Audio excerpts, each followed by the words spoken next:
영원히 찬양을 받으시기에 합당하신 하늘에 계신 아버지 하나님, 주의 놀라우신 사랑과 은혜를 인하여 감사와 찬양을 드립니다. 죄로 말미암아 영원히 죽을 수밖에 없는 저희를 위하여 독생자 예수 그리스도를 이 땅에 보내주시고 십자가의 보배로운 피를 흘리게 하심으로 저희로 하여금 다시 하나님의 자녀가 될 수 있는 말할 수 없는 큰 은혜와 특권 주신 것을 인하여 감사합니다. 오늘도 저희들이 그 은혜를 힘입어 주의 앞에 나왔습니다. 저희의 모든 죄를 사하시고 성령으로 새롭게 하사 새로운 하나님의 자녀로 살아갈 수 있도록 은혜를 베풀어 주옵소서.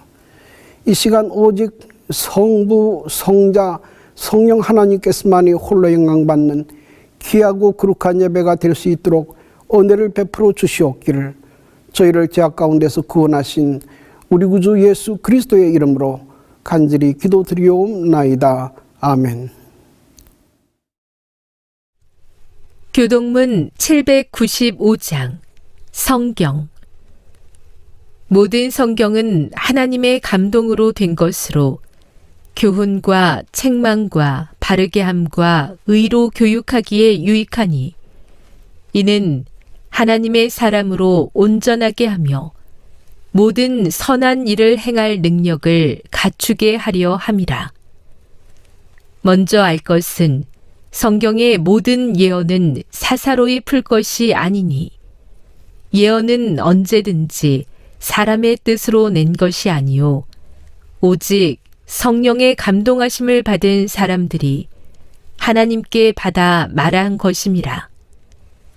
하나님의 말씀은 살아있고 활력이 있어 좌우에 날선 어떤 검보다도 예리하여 혼과 영과 및 관절과 골수를 찔러 쪼개기까지 하며 또 마음의 생각과 뜻을 판단하나니 너희가 성경에서 영생을 얻는 줄 생각하고 성경을 연구하거니와 이 성경이 곧 내게 대하여 증언하는 것이니라.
영원토록 증거되며 찬란한 빛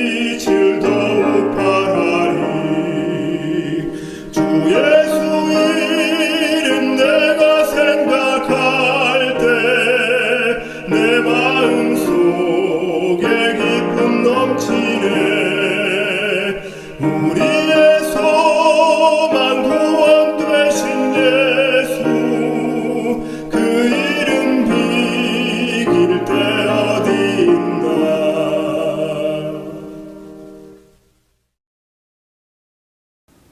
살아계신 하나님 아버지, 변함없이 우리를 사랑해 주시고 인도해 주시고 말씀해 주시니 그 은혜로 인하여 감사드립니다.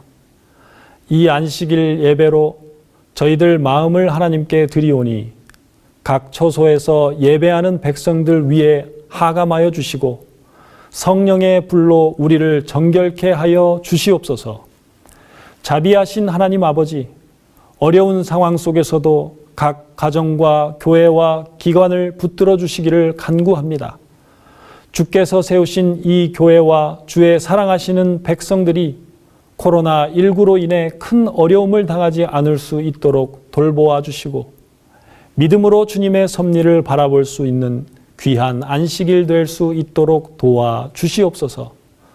선포될 말씀과 주의 종 위에 능력과 은혜를 더하여 주셔서 나를 위해 돌아가신 그리스도를 더 밝히 바라볼 수 있는 시간 되게 하여 주시고 치유와 회복과 희망과 소망의 한 시간 될 수 있도록 성령 하나님 역사하여 주시옵소서. 우리의 기도와 간구를 들으시는 하나님 아버지, 늘 선히 응답하여 주시고 약속의 말씀을 허락하심을 인하여 감사드립니다.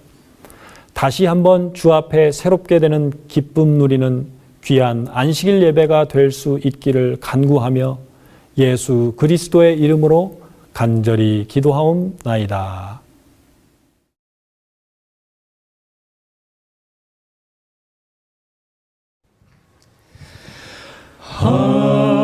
하늘에 계신 우리 아버지께 겸손히 무릎 꿇어 기도하오니 주 사랑으로 사랑하게 하소서.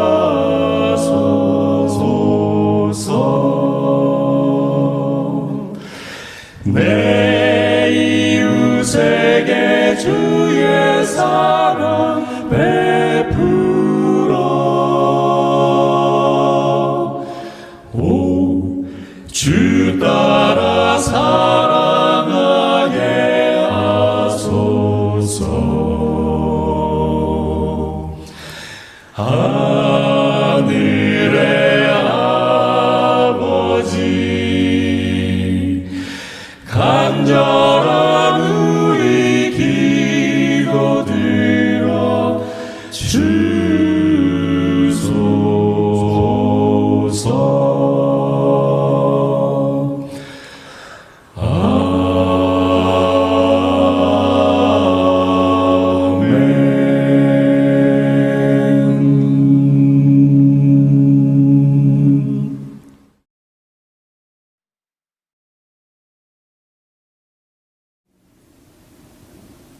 하나님의 말씀 예레미야서 1장 11절부터 19절에 있는 말씀을 제가 봉독하겠습니다. 여호와의 말씀이 또 내게 임하니라. 이르시되 예레미야야, 내가 무엇을 보느냐? 대답하되 내가 살구나무 가지를 보나이다. 여호와께서 내게 이르시되 내가 잘 보았도다. 이는 내가 내 말을 지켜 그대로 이루려 함이니라. 여호와의 말씀이 다시 내게 임하니라. 이르시되 내가 무엇을 보느냐? 대답하되 끓는 가마를 보나이다. 그 면이 북에서부터 기울어졌나이다. 여호와께서 내게 이르시되 재앙이 북방에서 일어나 이 땅의 모든 거민에게 임하리라. 나 여호와가 말하노라. 내가 북방 모든 나라의 족속을 부를 것인즉 그들이 와서 예루살렘 성문 어귀에 각기 자리를 정하고 그 사면 성벽과 유다 모든 성읍을 치리라. 무리가 나를 버리고 다른 신들에게 분향하며 자기 손으로 만든 것에 절하였은즉 내가 나의 심판을 베풀어 그들의 모든 죄악을 징계하리라.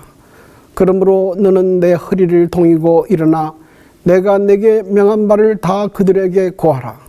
그들을 인하여 두려워 말라. 두렵건대 내가 너로 그들을 앞에서 두려움을 당하게 할까 하노라.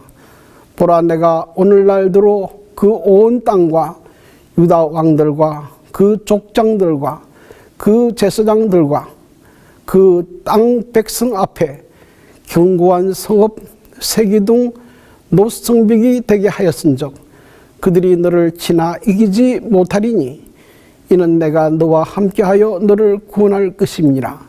여호와의 말이니라. 존경하는 재림 성도 여러분, 주님 은혜 가운데 평안하셨습니까? 오늘 복되고 거룩한 안식일에 성도 여러분들을 뵙게 되고 하나님께 경배와 찬양을 드리게 된 것을 매우 기쁘게 생각합니다. 지금 온 세계는 코로나19 바이러스 때문에 큰 고통을 겪고 있습니다. 많은 나라들에서 학교, 교회, 공장들이 문을 닫고 그로 인해 경제가 무너지고 많은 분들이 직업을 잃고 고통 중에 있습니다. 앞으로 얼마나 더 많은 사람들이 희생될까? 이 세상은 장차 어떻게 될까? 두려워하는 분들이 많습니다. 이런 시기에 우리는 코로나19 사건을 어떻게 보아야 하고 또 이런 시대에 어떻게 살아야 하는지 오늘 저는 하나님께서 예레미야를 통해서 보여주신 두 가지 환상을 통하여 오늘 우리에게 주시는 하나님의 음성을 듣고자 합니다. 오늘 제가 말씀드릴 제목은 내가 무엇을 보느냐입니다. 사람의 몸 가운데 어떤 사물을 보고 정보를 얻을 수 있는 1차 기관은 눈입니다. 그래서 히브리어로 눈을 아인이라고 하는데 그 뜻 속에는 눈 외에도 샘 또는 원천이라는 의미가 담겨 있습니다. 즉 눈은 우리가 지식과 지혜를 얻을 수 있는 근원이 된다는 뜻입니다. 이처럼 우리는 눈으로 보고 모든 사물을 분별하고 판단합니다. 그러나 우리가 눈으로 보았다고 해서 모든 것을 다 바르게 판단할 수 있는 것은 아닙니다. 우리가 잘 아는 철학자 데카르트는 저녁에 늘 같은 길을 산책하는 습관이 있었습니다. 그런데 어느 날 산책 중에 길에 뱀이 한 마리가 도사리고 있는 것을 보았습니다. 그래서 지팡이로 내려칠까 하다가 그냥 다른 길로 돌아서 갔습니다. 그런데 다음 날도 보니 똑같은 장소에 그대로 있었습니다. 셋째 날도 보니 그대로 있었습니다. 그래서 이제는 안 되겠다고 생각하고 가까이 다가가서 지팡이로 뱀을 힘껏 내리쳤습니다. 그런데도 꼼짝하지 않는 것입니다. 하도 이상해서 자세히 들여다보니 그것은 뱀이 아니라 새끼줄이 뱀과 같은 모양으로 둘둘 말려서 놓여 있었던 것입니다. 그때 데카르트가 이런 말을 했습니다. 내 눈이 나를 속였다. 흔히 우리는 내가 눈으로 보았으니 틀림이 없다고 생각하지만 그렇지 않을 수 있다는 것입니다. 때때로 우리는 우리가 가진 지식과 경험을 통해서 사물을 판단하려고 하지만 이것도 잘못될 수 있습니다. 그것은 우리의 지식과 경험이 부족하고 불완전하기 때문입니다. 또한 우리의 눈은 감정에 따라 달라질 수 있습니다. 예를 들어 내가 좋아하는 사람을 보면 좋게 보입니다. 반면에 내가 싫어하는 사람은 밉게 보입니다. 내가 기분이 좋을 때는 모든 것이 긍정적으로 보이다가도 기분이 나쁘면 모든 것이 부정적으로 보이고 나쁘게 보이는 것입니다. 그것은 내 마음의 감정이 내 시각을 좌우하기 때문입니다. 그러므로 우리가 감정적으로 무엇인가를 보고 판단하는 것도 대단히 위험한 일입니다. 그러면 우리가 무엇으로 보고 판단해야 하는가? 그것은 믿음의 눈을 통해서 보아야 합니다. 믿음의 눈으로 사물을 보고 판단해야 합니다.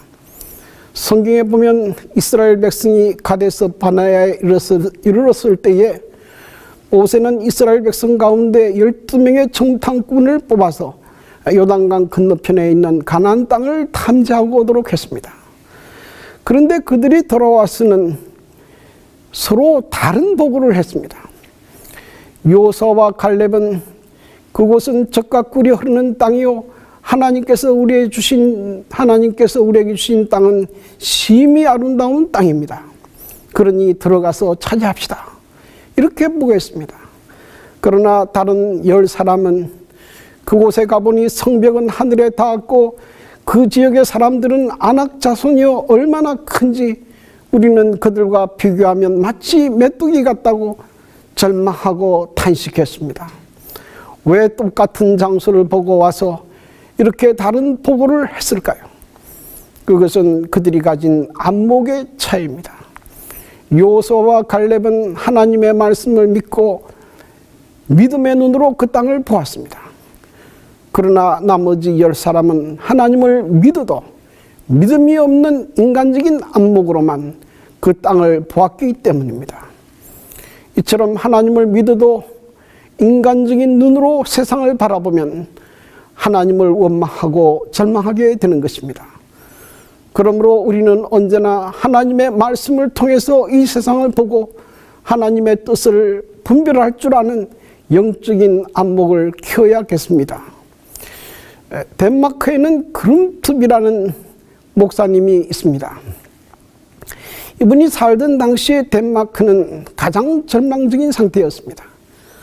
그 이유는 1814년과 1864년에 두 번의 전쟁으로 국토의 3분의 1을 잃었고 막대한 전쟁 배상금도 무료였기 때문입니다. 이제 그들에게 남겨진 땅은 돌과 모래와 잡초만이 무성한 황무지였습니다. 그래서 많은 사람들은 절망하고 다른 나라로 이주했습니다. 그런데 그때 그룬트비 목사는 이런 말을 했습니다. 이 땅은 하나님께서 우리에게 주신 땅입니다. 그러니 이 땅을 떠나지 말고 이 땅을 사랑합시다. 그리고 우리가 하나님께로 돌아갑시다. 하나님께로 돌아가자는 회개운동을 일으켰습니다. 그리고 그 지역에 맞는 새로운 낙농업을 개발하고 바람을 막을 수 있는 나무를 심고 국토를 가꾸었습니다. 그 결과 세상에서 가장 살기 좋은 나라가 되었습니다. 우리에게도 이런 영적인 시각, 영적인 안목이 필요합니다. 오늘 본문 말씀에는 하나님께서 예레미야에게 이러한 영적인 안목을 가르치고 있습니다. 하나님께서 예레미야에게 묻습니다. 예레미야야, 내가 무엇을 보느냐? 예레미야가 대답합니다. 내가 살구나무 가지를 보나이다. 그러자 하나님께서 말씀하십니다.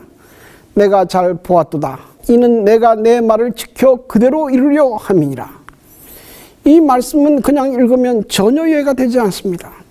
왜 살구를 나무를 보았다고 하는데 하나님께서 잘 보았다고 칭찬하시는지, 그리고 내 말을 지켜 그대로 이루겠다는 말씀은 무슨 뜻인지 이해할 수가 없습니다. 이 말씀을 이해하려면 성경이 기록된 히브리어를 알아야 합니다. 살구나무는 히브리어로 사케트라고 하는데 그 뜻은 깨어있다는 뜻입니다. 이 나무는 겨울에도 자지 않고 깨어있다가 가장 먼저 봄을 알린다고 합니다. 다시 말하면 봄을 알리는 징조의 나무입니다. 그래서 살구나무가 꽃이 피면 이제 얼마 후에 다른 모든 나무들도 싹이 트고 꽃이 필 것임을 알 수 있는 것입니다. 그러므로 살구나무를 본다는 것은 곧 징조를 본다는 의미가 있습니다. 우리가 당하는 개인적인 사건이든 국가적인 사건이든 세계적인 사건이든 그 속에는 하나님께서 우리에게 보여주시는 징조가 있습니다. 그러므로 우리는 그 징조를 볼 줄 아는 믿음의 눈이 있어야 합니다. 그리고 징조라는 뜻에는 시작이라는 의미가 있습니다. 가끔 어르신들이 이런 말을 합니다. 허리도 아프고 다리도 시리고 노곤해서 누워도 잠이 오지 않는다. 이것은 무슨 징조입니까? 이것은 늙는다는 것을 보여주는 신호입니다. 이제 점점 죽음이 다가오고 있음을 보여주는 신호인 것입니다. 예수님께서도 마태복음 24장에 세상 종말의 징조를 말씀하셨습니다. 난리와 난리의 소문이 있겠고 처처의 지진과 기근이 있을 것이라고 말씀하시고 8절에 이 모든 것이 재난의 시작이라고 했습니다. 그러니까 지금 우리가 경험하는 이런 재난들이 끝이 아니라 시작이라는 것입니다. 앞으로 종말이 가까울수록 이러한 재난들은 더 자주 더 크게 일어날 것입니다. 그러므로 우리는 이 징조를 보고 미래를 대비할 줄 아는 지혜가 있어야 합니다. 역사적으로 보면 예루살렘 멸망 당시에 초대 그리스도인은 아무도 그 성 안에서 멸망을 당하지 않았습니다.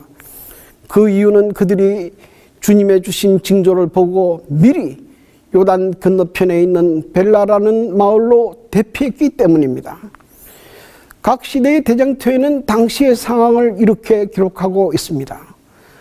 그 성이 포위된 당시에 유대인들은 장막절을 지키기 위하여 예루살렘에 모여 있었으므로 전국의 그리스도인들이 모두 방해받지 않고 도망할 수 있었다. 그들은 지체하지 않고 안전한 곳, 즉 요단 건너편 벨의 땅에 있는 벨라성으로 피난하였다. 각 시대의 대장터 32쪽에 있는 말씀입니다. 그러므로 우리에게도 시대의 징조를 볼 수 있는 믿음의 눈이 있어야 합니다. 뿐만 아니라 이런 징조를 다른 사람에게 알려야 합니다. 2019년 7월 13일 강원도 행성군 송정리에 있는 한 축사에서 불이 났습니다. 당시에 그 축사에는 11마리의 소가 있었는데 화재로 3마리의 소만 죽었습니다. 그리고 다른 8마리는 무사했습니다. 그렇게 된 이유는 불이 처음 났을 때 어미소가 밧줄을 끊고 80여 미터나 떨어진 주인 집으로 달아가서 불이 난 사실을 알렸기 때문입니다. 화재가 났을 당시에 주인은 잠을 자고 있었습니다. 그런데 어미소가 얼굴과 등에 불에 타서 화상을 입은 채로 주인의 집에 와서 수없이 마루를 차며 주인을 깨웠다고 합니다. 주인은 그때서야 불이 난 사실을 알고 119에 신고하여 1시간 만에 불을 끌 수가 있었습니다. 당시에 어미소는 새끼를 베고 있었는데 불을 끌 수 있도록 하고 새끼도 낳아서 살려놓은 다음에 자신은 그때 입은 화상으로 며칠 지난 다음에 숨을 거두었다고 합니다. 짐승도 다가오는 위험을 알려서 자기 새끼를 살리는데 하물며 사람이 그렇게 하지 않았어야 되겠습니까? 그러므로 우리도 주님이 오실 징조를 우리 주변에 있는 사람들에게 알려서 많은 사람이 주님의 재림의 날에 구원을 얻을 수 있도록 하여야 하겠습니다. 그리고 하나님께서 예레미야에게 또 하나의 환상을 보여주십니다. 내가 무엇을 보느냐? 끓는 가마를 보나이다. 그 면이 북에서부터 기울어 졌나이다. 무섭게 부글부글 끓는 가마가 북에서부터 남으로 기울어져 있습니다. 이것은 북쪽에 있는 바벨론 나라가 끓는 물과 같이 유다를 침공하여 파괴할 것임을 보여주는 것입니다. 하나님께서 왜 이런 환상을 보여주실까요? 첫째는 하나님께서 유대 백성의 죄가 무엇인지를 깨닫도록 하려는 것입니다. 예레미야 1장 15절부터 16절에 있는 말씀을 보면 나 여호와가 말하노라 내가 북방 모든 나라의 족속을 부를 것인즉 그들이 와서 예루살렘 성문 어귀에 각기 자리를 정하고 그 사면 성벽과 유다 모든 성읍을 치리라. 무리가 나를 버리고 다른 신들에게 분향하며 자기 손으로 만든 것에 절하였은즉 내가 나의 심판을 베풀어 그들의 모든 죄악을 징계하리라. 그러므로 바벨론 나라가 유대 나라를 침공한 것은 일반적으로 강한 나라가 약한 나라를 치는 그런 전쟁이 아닙니다. 이 전쟁은 하나님께서 유다 나라가 자신의 죄를 깨닫도록 징계하는 사건입니다. 그러면 유다의 죄가 무엇인가? 오늘 성경은 이렇게 기록합니다. 무리가 나를 버리고 다른 신들에게 분향하며 자기 손으로 만든 것에 절하였은족이라고 말합니다. 즉 죄의 근본은 하나님을 떠나는 것입니다. 하나님을 버리고 우상을 숭배하고 자기 손으로 만든 것을 경배합니다. 그러므로 하나님께서 그들의 죄를 깨닫도록 징계하시는 것입니다. 저는 지금 우리가 경험하는 코로나19 사건도 이런 의미가 담겨 있다고 생각합니다. 코로나19 바이러스가 처음 중국 우한에서 시작됐을 때는 별 것이 아니라고 생각했습니다. 인간의 과학과 지식으로 충분히 이 전염병은 막을 수도 있고 정복할 수 있을 것이라고 생각했습니다. 그런데 지금 보니 그런 것이 아닙니다. 하나님께서 이 코로나 바이러스를 통해서 인간이 얼마나 무능하고 연약한지를 보여주셨습니다. 그런데 이 코로나19 바이러스는 어떻게 발생하게 되었을까요? 이 코로나19는 원래 동물에게 기생하며 동물에게 질병을 일으키는 바이러스입니다. 그런데 이런 야생동물들을 사람들이 먹어서 그 바이러스가 사람에게 감염된 것입니다. 결국 인간의 탐욕과 부질죄가 만들어낸 비극적 사건입니다. 하나님께서는 동물들을 잘 돌보고 관리하도록 맡기셨는데 그렇게 하지 못하고 함부로 도살하고 먹어서 이런 병이 생긴 것입니다. 그러므로 이 문제를 해결하기 위해서는 근본적으로 우리의 죄가 무엇인지를 깨닫는 것이 중요합니다. 며칠 전에 저는 오른손 엄지손가락이 아파서 고생을 했습니다. 그때 저는 엄지손가락이 삐어서 아프다고 생각하고 아픈 부위에 파스와 연고만 발랐습니다. 그런데 시간이 지날수록 낫지 않고 더 아파서 마침내 병원으로 가게 됐습니다. 병원에 갔더니 그곳에 염증이 아주 심하게 생겼고 그래서 2주일 동안 약을 먹어야 한다고 했습니다. 속에 염증이 생긴 것을 모르고 삐었다고 생각하고 물파스만 바르던 제가 참 어리석었다는 것을 깨닫게 됐습니다. 우리도 그렇게 할 수 있습니다. 재난과 고난이 닥칠 때 그 고난의 정확한 원인은 모르고 증상만 고치려 할 수 있습니다. 그때는 문제가 더 커질 수 있는 것입니다. 왜 이런 고난이 일어났는지 그 정확한 원인을 깨닫는 것이 중요합니다. 그런데 성경은 그것은 우리가 하나님을 떠나고 자기를 숭배하였기 때문이라고 말씀하고 있습니다. 또 하나 하나님께서 징계하시는 이유는 하나님께로 돌아오도록 하기 위함입니다. 예레미야서에는 돌아오라는 말이 6번이나 나옵니다. 여호와께서 가라사대 배역한 이스라엘아 돌아오라. 나는 긍휼이 있는 자라. 노를 한없이 품지 아니하느니라. 하나님께서 이런 심판의 기회를 주시는 이유는 우리로 하여금 회개하고 돌이켜 구원을 얻게 하려고 하시기 때문입니다. 예수님께서 친히 말씀하신 비유 가운데 탕자의 비유가 있습니다. 이 비유 속에 탕자의 아버지는 아들이 집을 나가려고 할 때 나가도록 허락합니다. 왜 허락했을까요? 그 이유는 아들이 아버지를 떠나고 싶어 했기 때문입니다. 그래서 집을 나가서 자기 마음대로 허랑방탕하게 삽니다. 그리고 모든 것을 잃게 됩니다. 나중에는 배가 고파 돼지가 먹는 지엄 열매를 먹게 됩니다. 배가 고파 죽게 되었을 때야 비로소 아버지를 생각하고 아버지의 집을 생각합니다. 그리고 그때 얼마나 내가 행복했는지를 생각합니다. 그리고 집으로 돌아옵니다. 그런데 만일 그 아들이 집을 나가서 성공하고 잘 살았다면 어떻게 되었겠습니까? 아마 영영 집에 돌아오지 않았을 것입니다. 그런데 실패하고 고난을 당하니 비로소 아버지 집을 생각하고 아버지께로 돌아온 것입니다. 우리가 당하는 실패와 역경, 고난, 그 속에 하나님께서 당신의 자녀를 부르시는 놀라운 섭리가 있습니다. 이 속에 십자가의 사랑이 있고 구원의 길이 있습니다. 이것을 볼 수 있어야 합니다. 재난을 보면서도 그 속에서 하나님의 징계와 그것을 통하여 구원하고자 하는 하나님의 놀라운 사랑을 볼 수 있어야 합니다. 이것이 재난에 대한 바른 통찰력입니다.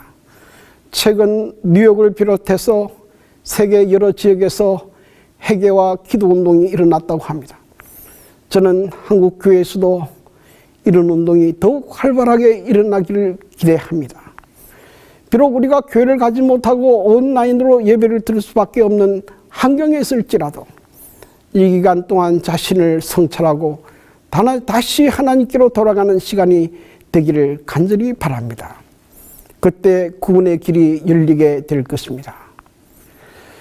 또 하나 우리가 살구나무를 통하여 배워야 할 귀중한 교훈이 있습니다. 앞에서 말씀드린 것처럼 살구나무는 히브리어로 사케드라고 부르는데 이 단어는 사카드라는 단어에서 유래했습니다. 그런데 사카드라는 단어는 지킨다는 뜻입니다. 그러니까 살구나무라는 단어 속에는 깨어있다는 뜻 외에도 지킨다는 또 다른 의미가 있습니다. 그러므로 하나님께서 살구나무를 보여주시면서 이렇게 말씀하십니다. 이는 내가 내 말을 지켜 그대로 이루려 함이니라.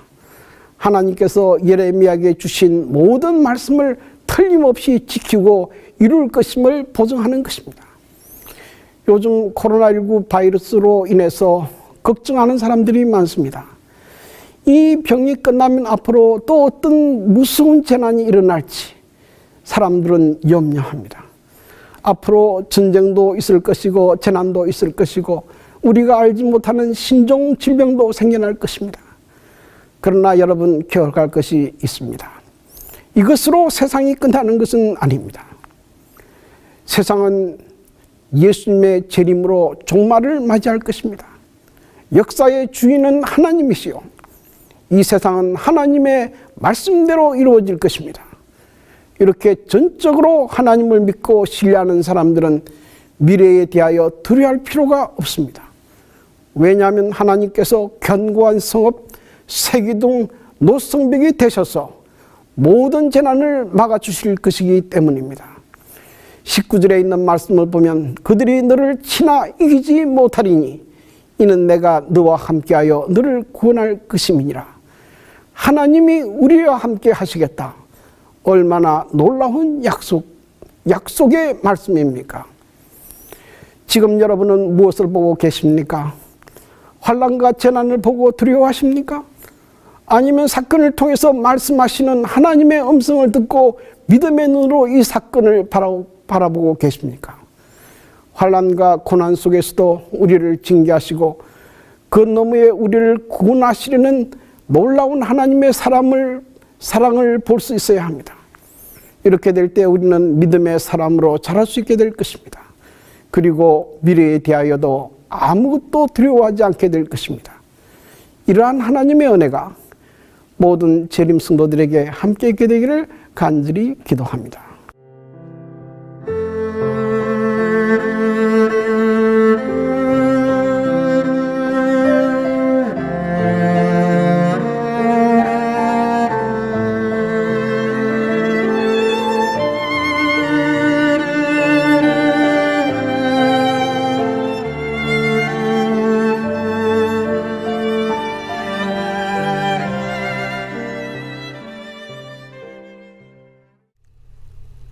하나님 우리 아버지, 재앙의 공포가 엄습하는 이 시기에 아버지께 예배할 수 있는 믿음을 우리에게 주셔서 감사합니다. 아버지께서 세상의 주인이신 것을 잊지 않게 해주셔서 감사합니다. 구하지 않아도 우리의 모든 필요를 알고 채워주심을 믿게 해주셔서 감사합니다. 또한 우리로 하여금 세상의 복음을 전하고 소외된 자들을 살피며 영혼을 구원하도록 교회를 이루게 해주셔서 감사합니다. 이 믿음과 마음으로 11조와 헌금을 구별하여 바치오니 헌금을 드리는 우리의 믿음이 더욱 굳건해지며 세상을 돌보는 교회의 능력이 더 확장되게 해 주시기를 예수님의 이름으로 기도드립니다.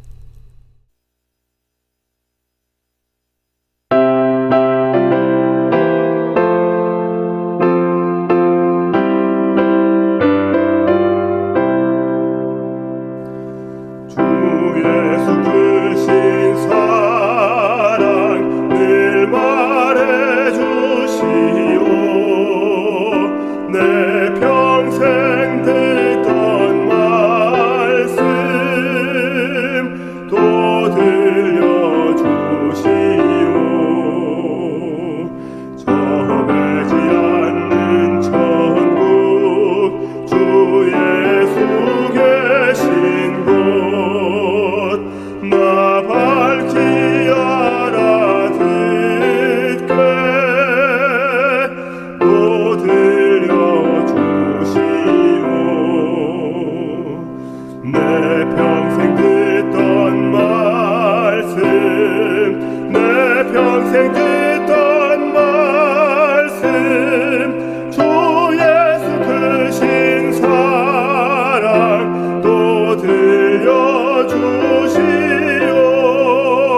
평생 듣던 말씀 내 평생 듣던 말씀 주 예수 크신 사랑 또 들려주시오. 이 세상 헛된 영광 날 미혹할 때에 주 예수 크신 사랑 늘 들려주시오. 저 하늘 빛난 영광 내 눈에 비칠 때 주 예수 크신 사랑 또 들려주시오. 내 평생 듣던 말씀 내 평생 듣던 말씀 주 예수 크신 사랑 또 들려주시오.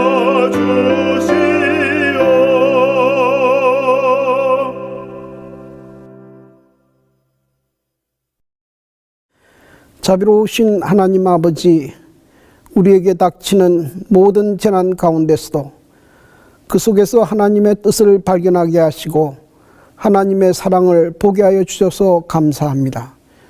우리로 하여금 언제나 하나님의 말씀을 통해서 세상을 볼 수 있는 믿음의 눈을 주셔서 언제나 승리하는 그리스도인으로 살게 하여 주옵소서. 하나님께서 언제나 우리와 함께 하심을 믿고 감사드리며 우리 주 예수 그리스도의 이름으로 축원하옵나이다. 아멘.